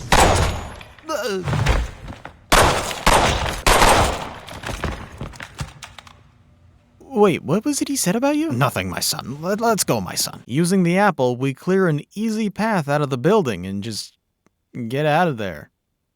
That felt very anticlimactic. Well, now we have the last power source, and the cave now has AI customer support. Can we get back to Connor? We're headed towards the final act, so it's time we got any side stuff out of the way. I went through the trouble of doing every homestead mission. Warren and Prudence ended up having a child just as they hoped, although it was a bit of a rough labor. The doc kept putting dead mosquitoes in her to draw the baby out. We pushed an abusive ex out by force, the redcoats tried to swing by and tax us or whatever, but we all teamed up and showed them what for. Norris won the affection of Miriam and they got married. Whole ceremony, party, and everything. This is a proper community. And let's not forget about Pegleg and the treasure. The areas that the hunt led us to were pretty cool. There's this spooky abandoned house in Jamaica. You have to use your special abilities to figure out what happened during a recent fight in here between two treasure hunters. It's pretty boring, but it's also a neat idea, so I'll give it credit for that. Then you go to the fucking North Pole or something to track down the remains of a ship. This one belonged to what was supposed to be Captain Kidd's successor, but it just wasn't meant to be. Captain Kidd's quartermaster turned captain himself. The path you sought never existed, Hendrik. I hope your suffering was short.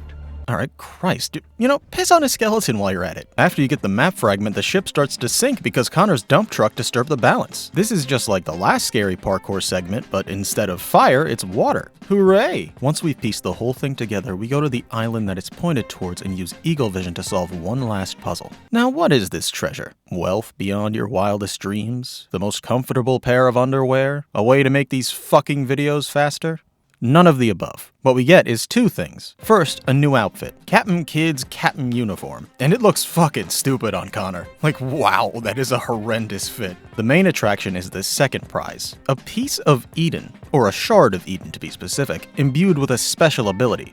It deflects bullets, and I can respect that. It's a nifty little superpower. It's not OP as it can't deflect multiple in a short period of time, but it's pretty darn useful during chases. The last thing you need here is to get shot while hopelessly running away. Oh, yeah. I forgot.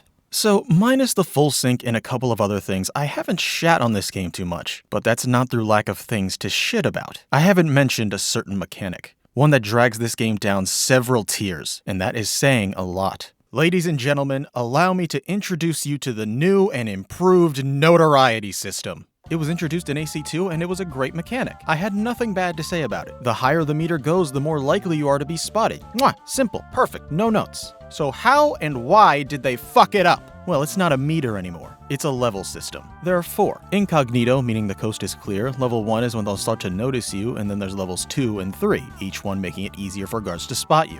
What's the problem here? Well, to start, it is very easy to have your level raised. A big enough fight will take you from incognito to level 2 or 3. And let me tell you, almost every fight is gonna be a big enough fight. In previous games, they'd have a couple moments and a couple spots on the map where you'd fight a large amount of guards, but for the most part, it kept them pretty low as to not wear you out as the player. AC3 says fuck that and shoves the entire British army down your throat damn near every fight. I was always just waiting for King George III himself to show up and swing at me. It usually starts with a small amount of guards. It doesn't look like it'll be a slog. But then at least one other entire group will come in and you'll be thinking, oh, for fuck's sake. The notoriety comes into play brilliantly here. In previous adventures, having full notoriety certainly made your life more difficult, but it was still reasonable. Utilize good old social stealth and you'll be fine. Here, it is a lot more punishing. Level 2 feels like what max notoriety was, and level 3 can go right to hell. If they see you for 1 second, it's over. So you'll be having those massive fuck you fights all the time. But why don't you just run, you say, unable to please a woman? Surely it would be faster to do it that way, you say, pretending to love yourself. Well, first of all, no it's not, because god damn do they shove enemies right up your ass during chases in this game. You'll never get away, don't bother. Secondly, you're usually trying to get to a destination. A chase does not help you with that. If you're running in the direction of a destination, it's still not going to help because you can't do anything while you're within combat or a chase.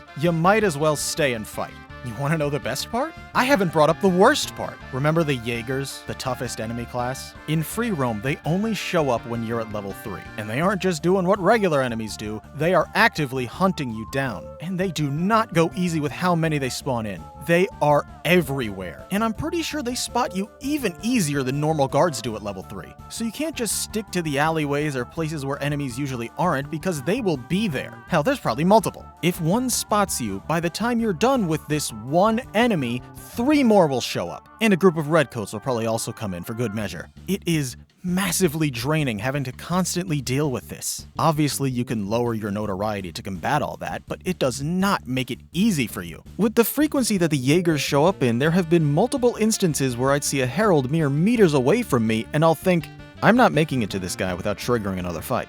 And I'm always right. Then the herald fucking runs away, so I have to find another one. The remaster does make this slightly better, slightly. The minimap now shows guards with arrows in the direction that they're facing. So at the very least, you could see which way the 20 Jaegers are facing and plan around it. But more often than not, that's not enough. Most of what I mentioned, the combat, the Jaegers, the ease of reaching level 3, are all separate criticisms from each other. But they all combine beautifully to make free roam a hellscape. If you're in free roam, you're likely doing side content. And naturally, that's gonna lead to things that'll raise your notoriety. You can't avoid it. All the effort they put into making cool side content, the recruits, the liberation, finding people to bring to the homestead, all that stuff, rendered completely not worth it. Because in order to do all that, you have to deal with this bullshit. I have a specific example I can give you. I had just beat a main mission fairly early on, but oh no, I had level 3. Luckily, there was a printing press, very close. All I had to do was go down one small alley and it was right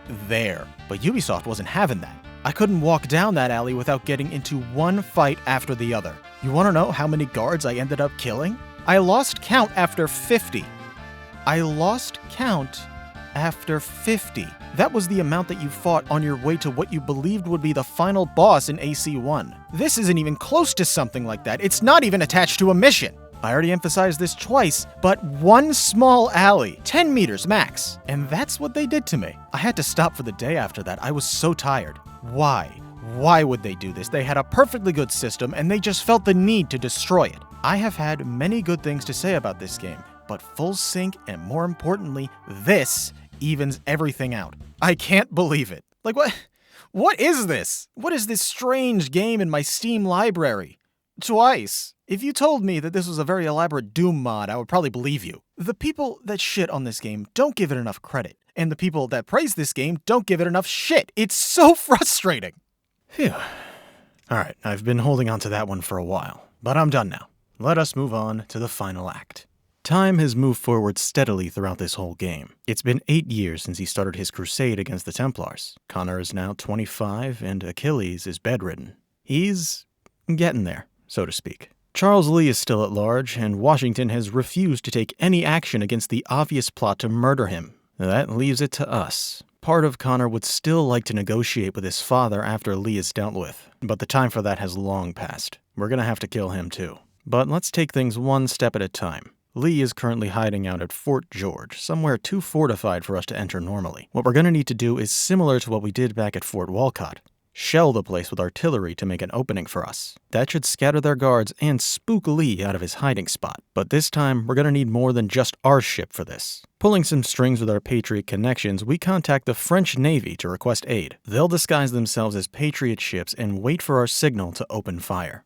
Alright, let's get this show on the road. We use an underground passageway that's actually a part of a whole mechanic that I haven't talked about because it has very little use to get into the base. Our first order of business is to light the signal at the top of that tower. The full sync here is to not get caught and light the signal within 3 minutes, which is a bit of a pain in the ass, but after everything, I'm just kinda numb to it. Whatever, we're here. It's time to finish this. Just as I said, we light the signal and the French ships let her rip. Now all that's left to do is to find that bastard Charles Lee. Huh. You know, we probably should have expected that. Well, we're heavily injured, but we're not dead. No matter what, we're gonna get ourselves a Charles. But unfortunately, a cannonball is not our last obstacle. Lee wasn't even here. Hatham predicted we'd try something like this, so he sent him away. Now it's just father and son. We give him a good stab in the arm, putting him on equal footing to us, and the fight begins. Now, this isn't the end, nor is it even the final combat encounter of the game, but I'd still consider this the final boss. And judging on a gameplay standpoint, it's probably the worst of them so far. Not counting Ahmet anyway. All you have to do is counter him near any variety of objects to do an environmental takedown on him. Do that just 3 times and you win, that's it. This is a genuine shame because the dialogue they have with each other here is potentially the best one in the series. Nothing new is being said here, but rather everything that we've gathered so far is now being shoved in our face to finally fully acknowledge. Of all the things that the Templars were accused of doing or theorized to want to do, none of them were true. They didn't burn the village, they didn't want a British victory, and their goals were never malicious. By most accounts, it was the assassins and the colonists that caused the most harm. And that is what I like the most about the story of this game. Back in AC1, the Templars were morally gray. Some of them were bastards, but for the most part, they at the very least had good intentions. This left you questioning which side was the right one in all this. But my problem there is that it never really committed. All that was dropped in favor of Al-Mualim's charade. And then in the Ezio trilogy, almost every Templar was evil scum of the earth with no redeeming traits. I didn't go in depth on a lot of the depravity that the Borgia got up to, it's bad. AC3 takes us back to that morally gray area and fleshes it out a lot. I mean, you play as their leader for the first few hours. You can see that their methods aren't harsh. Yeah, there are a few times where they get a little too violent, but need I remind you of Altair? Now let me go. Let you go. He's an assassin. He's the assassin. We don't really get to see this side of the Templars often because usually they're represented by the most mustache-twirling douchebags ever.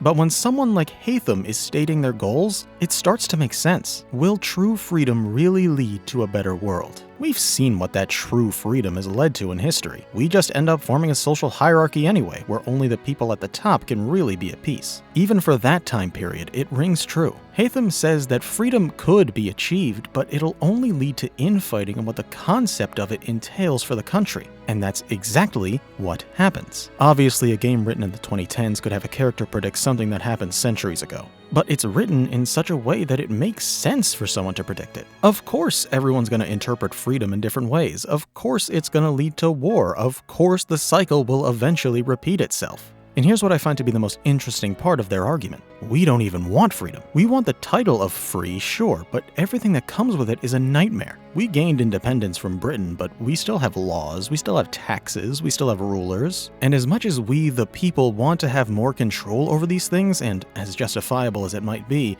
we would be lost without them. I look back on that day 13 years ago fondly, because I had nothing to worry about. Of course I didn't, I was 11. But I will always long for those days, that mindset, having nothing to worry about. I, as a human, am free. But if you gave me a pill and said that it would make me happy and bring me inner peace, I would take it in a heartbeat and hope you didn't lace it with fentanyl. That peace would be built on a lie, yes. But my and your chaos is also built on a lie. There will never be a perfect society, because everyone's definition of perfect is wildly different. Maybe we should be controlled.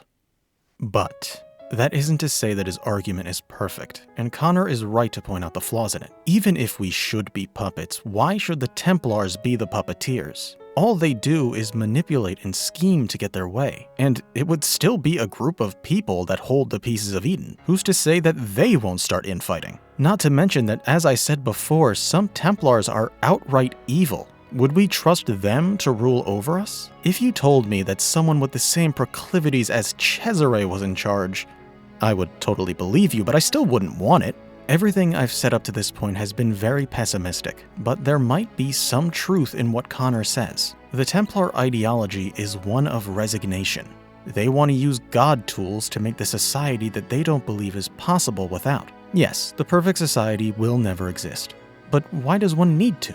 We could build one that's the closest that we can get, and we can be proud that it was the free people that made it happen. It's been taking us quite a long time, but maybe we're on the right track.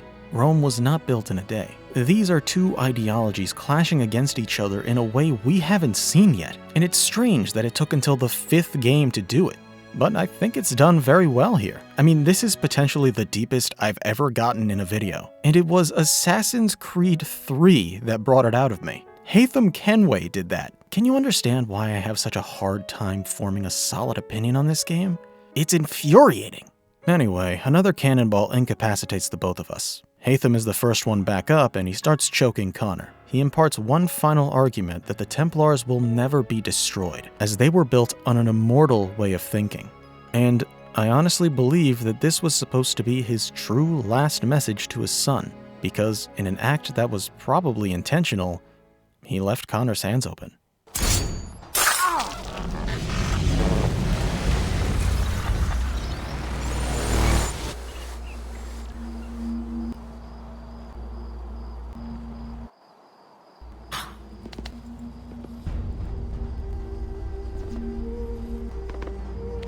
Don't think I have any intention of caressing your cheek and saying I was wrong. I will not weep and wonder what might have been. I'm sure you understand. Still, I'm proud of you in a way. You have shown great conviction, strength, courage. All noble qualities. I should have killed you long ago.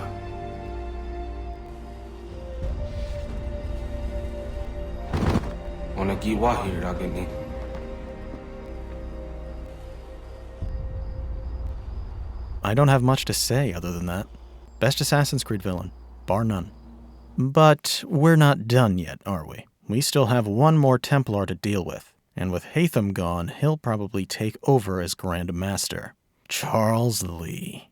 Another year passes, and some more stuff happens during that time. Mainly, Achilles passed away as well, so Connor lost both of his father figures in a very short period of time. This wasn't helped by the fact that Connor found Haytham's journal back at Fort George, and he read some things that truly made him regret having to kill his pa. He learned of his story, about his father, his sister, Reginald Birch. He did not live a privileged life, and yet, he still maintained his humanity. Remember when we were being hanged? It wasn't our recruits that cut us loose. It was Haytham. He couldn't stand his own son being killed so dishonorably. We've come this far, and we're not gonna let our losses be in vain. To signify that he's on the warpath for Charles Lee, he shaves his head into a mohawk and paints his face. That man is fucked.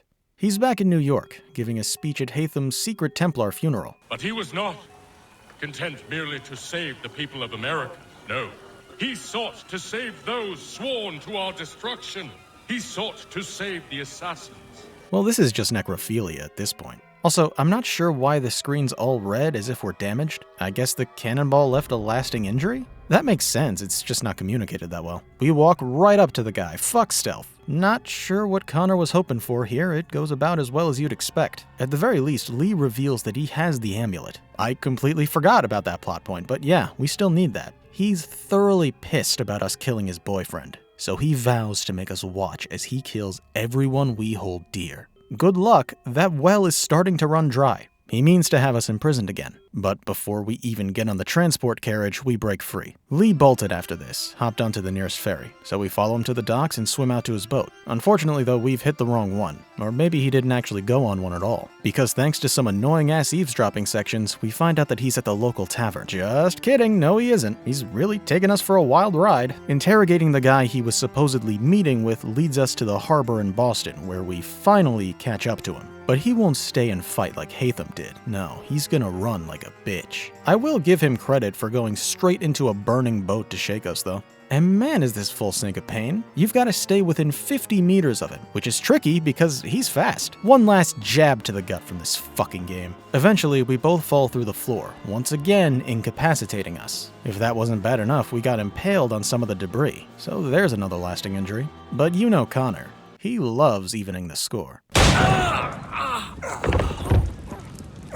He manages to survive this and gets away again while we pass out. We get back up soon enough though. We've still got to finish the job. This time he really is at a tavern. In the frontier. Just waiting for us. But he doesn't have the energy to run this time. As a matter of fact, we've got nothing to worry about at this point. So, let's have a drink.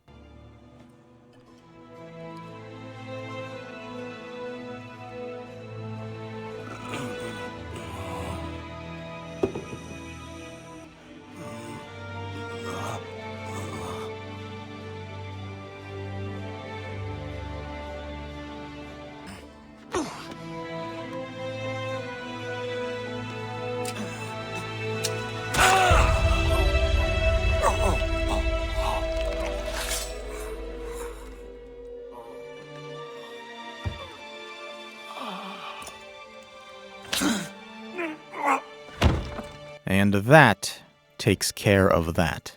Well, that's it. No more Templars and no more British. Evacuation day is here. The pathetic Redcoats try to get one last shot in, but they miss. Although that part might actually be an urban legend. All's well that ends well, right?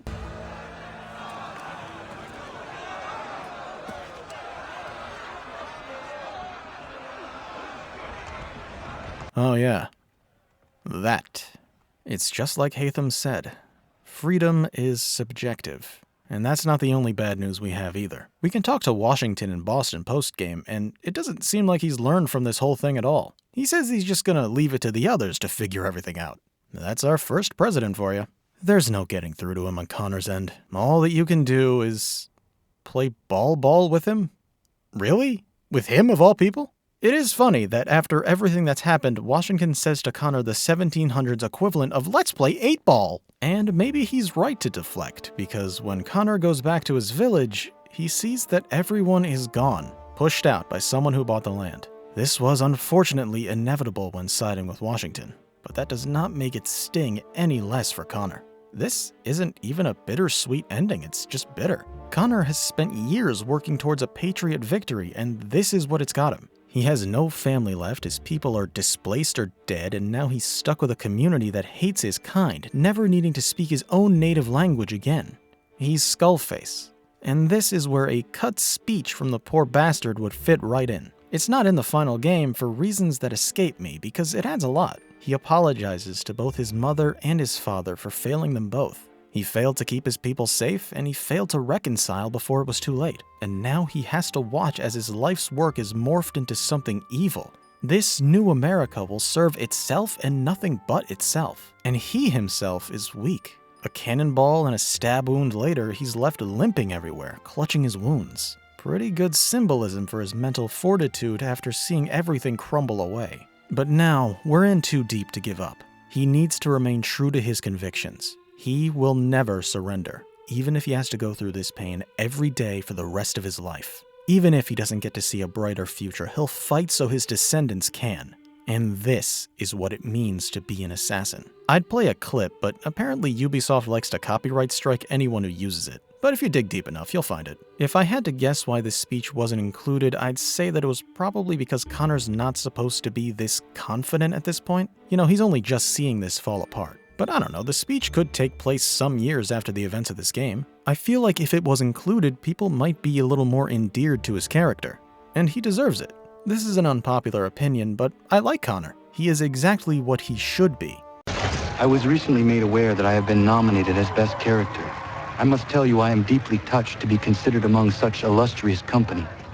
It is truly an honor, and I thank you. A lot of people see him as a brick wall with little emotion, and they wish they could have someone like Hatham as the protagonist. But to that I say, what did you expect? Did you think he was going to be a social butterfly like Ezio? The guy didn't have a father growing up, watched his mother die in a fire, then left his village at the age of 14 and roughly integrated into then modern society. Yeah, he's awkward. Yeah, he's angry. Yeah, he's rude. Yeah, he doesn't like being touched. To expect anything more of him is silly. And if you're thinking that he'd slowly get used to being in modern society, I'd argue the opposite. Nearly every step on his journey has been a mindfuck. Revelation after revelation. He discovers that the nature of his mortal enemy isn't that bad, and that the people he's been fighting for are responsible for the death of his mother. A brick wall is the best he can be. I'm surprised he's not a sobbing mess. So when he does show a little more positive emotion, it feels endearing. Like I said before, the captain's uniform is neat. He likes being a pirate. That's a cool piece of his character. I am the victor. My heart soars. Thank you. You can't expect every protagonist to be an Ezio. He was a ladies' man. Connor has no time for such a nonsense. He's too busy on his Sigma grind set. One of his recruits offers to have sex with him whenever he's ready, and he's like, yeah, sure, it's a promise, whatever. That's so based. Although apparently Connor was supposed to have a love interest in Aveline, the protagonist of Assassin's Creed Liberation, but then Post-Nut Clarity hit the lead writer, and he was over it. What do you women like? If it makes you feel any better, he does eventually settle down, find a wife, and have 3 kids. So his life isn't all miserable from here. But for now, I think this is a good ending to his character arc, tragic as it may be. But enough of that, let's get on with it. There is still one thing that remains of his village: the crystal ball. so Connor activates it once more, revealing Juno. She lets him know that the sacrifices he made will not be in vain, and that he still needs to do one more thing, for the sake of the future. That amulet he got from Lee, he needs to hide it so that no one will take it except for a certain present protagonist of ours. Connor's got a good idea. He takes up his signature shovel and digs up the grave of Achilles' son, placing it with the boy of whom he took the name of. I forgot to mention all that. Bye, Connor. So that's where we'll find this thing. There's no mission tied to this, we just go to the homestead and dig it up. And now we have our key. Let's crack open that door and see what bullshit Juno's got in store for us. Ooh, I hope she takes control of Desmond like she did in Brotherhood, but this time he kills William and he turns out to be a Templar? Oh, that would be so good. The fanfiction can wait. Let's see what's going on here. Alright, we've got ourselves a fancy disco ball. If we touch it, we'll save the world. I mean, okay. But hold the phone, bitch! It's Minerva. And she's here to say that Juno is full of shit. Okay, can I just say that this is a fucking weird dynamic between everyone in this scene? Keep in mind, these were the elusive beings that didn't ever say anything straight. All mystery and intrigue. But in this scene, these two are basically having a cat fight and all the humans have equal relevance to them. Like, at one point, William cuts them off and they stop talking to let him. And then Desmond sees them arguing and is like, ladies, please, let's cool off. There's only so much of me to go around. These are the people that we thought were gods a few games ago. Okay, so here's the deal. Juno is a villain. Pretty much the main villain of the series, at least for now. You thought it was Vidic? No, he got shot and he's dead now. They haven't even buried him yet. He's still in the same building, in the same room, rotting. And Daniel has been effectively crossed off. Only real fans will get that one. Leave a like if you got that one, and leave a comment saying Tuesday, July 22nd, 2070 is when it'll happen. Juno seeks to conquer the world because, quite simply,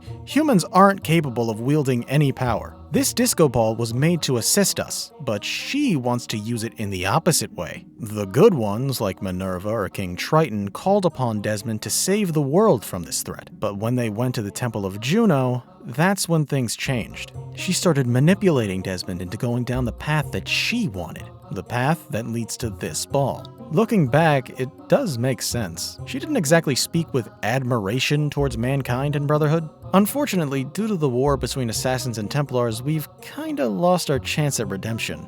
Doomsday is coming. December 21st, 2012. You guys remember that shit?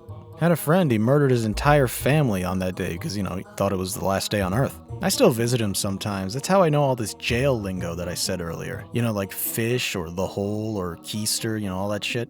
Nah, I'm just kidding. He killed himself too. Anyway, it's just days away now. So, here's what's gonna happen. Minerva wants us to not touch that thing and try and stick it out through this apocalypse. It won't be pretty, but we should be able to survive. Mankind will do what it always does and pick itself back up. We're the cockroaches of the animal kingdom.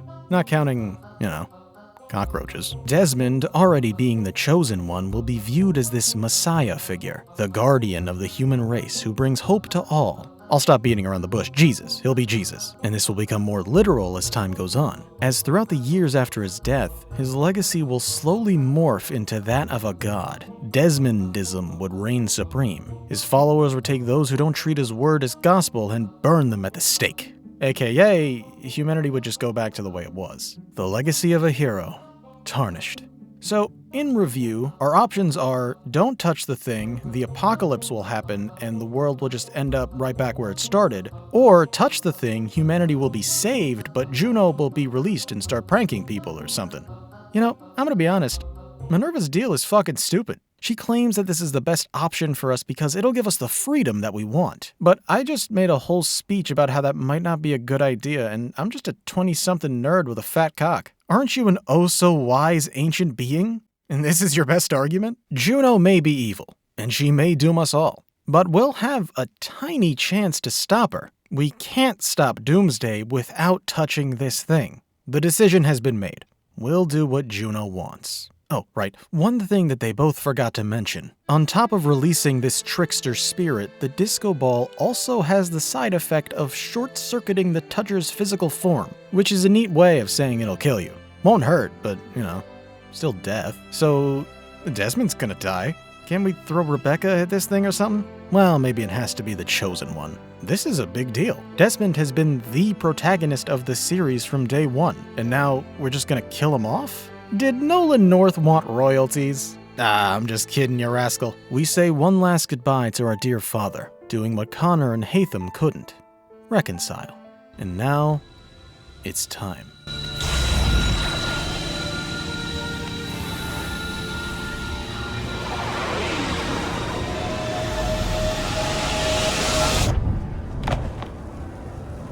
That looked like it hurt.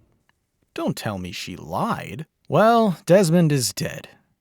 Kind of. Remember how I said that it short-circuits your physical form? I meant it. His body has died, but his spirit lives on, permanently tethered to the disco ball. In fact, spoilers for AC Valhalla 5, 4, 3, 2, 1, he makes an appearance as the Reader. Because I no longer intend to review anything past Syndicate, I feel comfortable talking about this. I won't give any more information than that, though. Don't want to get too off track. Regardless, his life is effectively over. As the credits play, Juno congratulates Desmond on a job well done. But now it's her turn. The end. Once again, not a banger of an ending, but it is probably the best one so far by technicality. This was a real conclusion. This is the end of an arc. We'll just have to wait and see how the next one goes.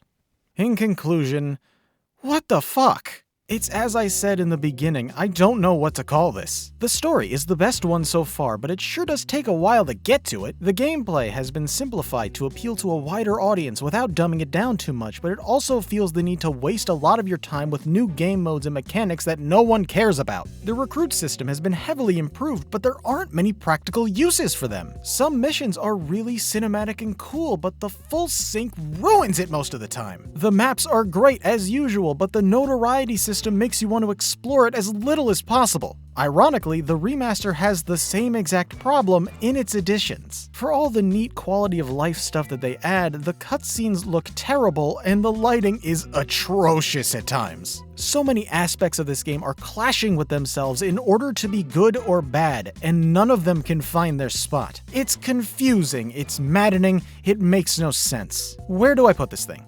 I don't know. A 70-page script and the longest Assassin's Creed video yet, and I don't know. It's definitely not a C, but I can't decide if B or D fits best. Fuck it. It goes in B and D. I'll make one of them the remaster as an excuse. You got a problem with that? Cry about it, pussy. It's my list. See you in AC4. I'm taking a nap.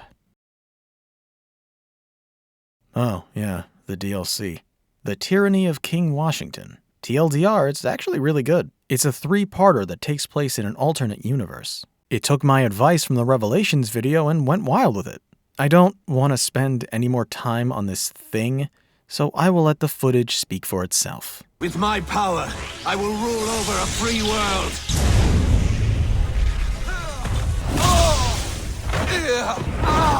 You that here?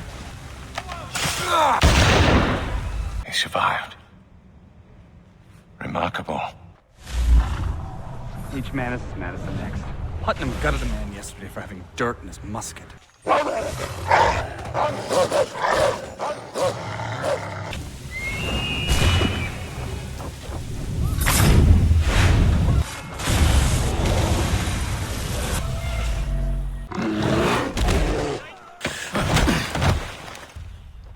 Got you. My God, what have I done? I don't care for those who meddle in my plans! Escape! Escape as best you can! Your mother cannot help you now! I did monstrous things. Monstrous! I repent of those. I was a different man. My stars, these animals do your bidding? Astonishing. I knew your only chance was to leave from the docks. You kept turning the wheel. Ganondokon, I do not care. Some of the people are attacking the pyramid. People attacking. I am the people. Yes, my liege. I am the people.